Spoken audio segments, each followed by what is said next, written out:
Ukti kalo tile 17 ye nin y'an ye an ka don kibaru kɛnɛ kan an ka foli bɛ aw bɛɛ lajɛlen ye kabini aw sigiyɔrɔ la ayiwa bi kibaruya minnu b'an bolo ka don kulo kan o de ye ka fɔ ni ekɔli karamɔgɔw ni olu y'a yira ka fɔ ko olu kɔni bɛna baarabila dɔ kɔni kɛ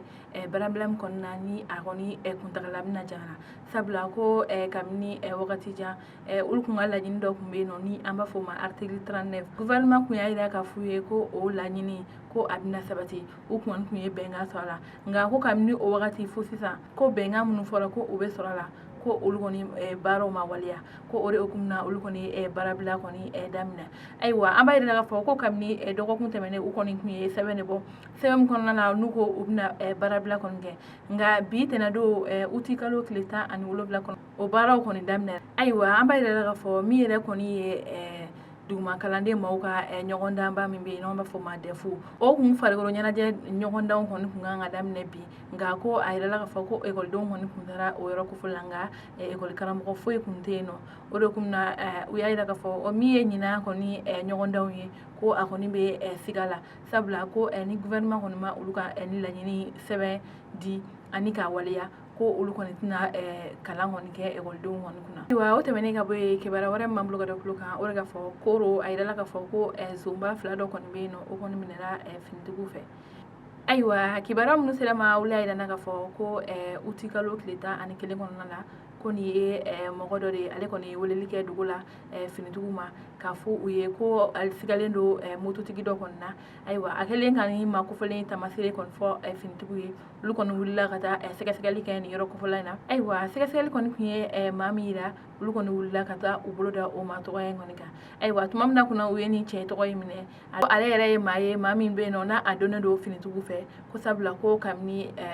wagati jan ko a kun bɛ kaso la ko a bilala min n'a fɔ sunkalo kɔni tɛmɛlen ne ko nin makofɔla in kɔni bilala ka bɔ kaso la ayiwa ko nin kɔni ye maa min don ni ale kɔni dɔnnen don sonyani ale ni binkani walejugu caman kɔni na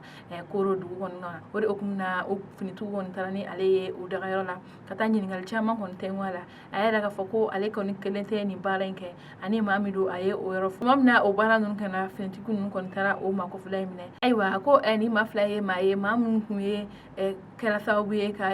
koro n'a lamini bɛɛ lajɛlen kɔni sɛgɛn ko sabula lakana yɛrɛ kɔni tɛ yen nɔ wa ye mɔgɔw kun lafiyalen tɛ ka sababu kɛ u ka baarajugu kɔni caman ye i n'a fɔ sonyali ani binkani wale caman kɔni ye ayiwa ko tuma min na finitigiw kɔni kelen ka bolo da ninnu kan ko jumadon uti kalo tile 14 na ko nin maa tɔgɔla fila ninnu bɛɛ taara min ye kiri bulon na walasa u ni kiri min ka kan u ka da o kan ayiwa o tɛmɛnen ka bɔ yen kibaruya wɛrɛ min b'an bolo ka da kulo kan o de ka fɔ M5 RFP ma u y'a yira ka fɔ ko min ye k'a daminɛ bi tɛnɛndon uti kalo tile 17 ma fo ka taa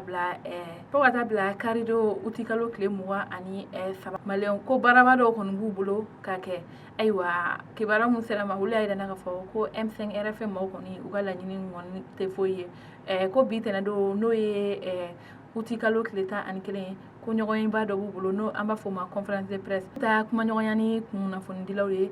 u ka baara nataw kan ko jumadon uti kalo tile 21 kɔni na ko jamanajɛba dɔ kɔni bɛ yen nɔ ko bɛɛ lajɛlen ka bɔ ka taa nin yɔrɔ kofɔli la ko wa ko u ka nin vena bɔli kɔni ye ko o na kɛ bɔli dɛ ko sabula ko n'u bɔra jumadon k'u tɛ don ko fo karidon ko o kɔni na ko bɛɛ lajɛlen a ɲininen bɛ bɛɛ lajɛlen fɛ bɛɛ ka bɔ ko ka fara olu kɔni kan ayiwa an b'a yira ka fɔ ni makofɔlen ninnu kɔni ka nin bɔliba ninnu kun tɛ dɔwɛrɛ o de ye ka fɔ ko jamana ɲɛmɔgɔ Ibrahim Boubacar Keita ko a ka fanga bila ko n'o ale kɔni ma fanga bila olu kɔni tɛ u ka nin baara ninnu kɔni dabila ayiwa an b'a yira ka fɔ ko nin t'u ka bɔliw kɔni fɔlɔ ye ko sabula don tɛmɛnenw na u ye bɔli caman kɔni kɛ wa ko a bɔli bɛɛ lajɛlen kɔni kun ye kun kelen de ko de ye ka fɔ jamana ɲɛmɔgɔ Ibrahim Boubacar Keita ko a ka fanga ayiwa kibaruya kuncɛla kibaruya wɛrɛ min b'an bolo ka da kulo kan o de ka fɔ coronavirus banakisɛ kunnafoniw kan minisiriso min sigilen bɛ kɛnɛya hukumu kunna olu kɔni n'u y'a yirana ka fɔ ko sanga ni wagati ko b'an na duniya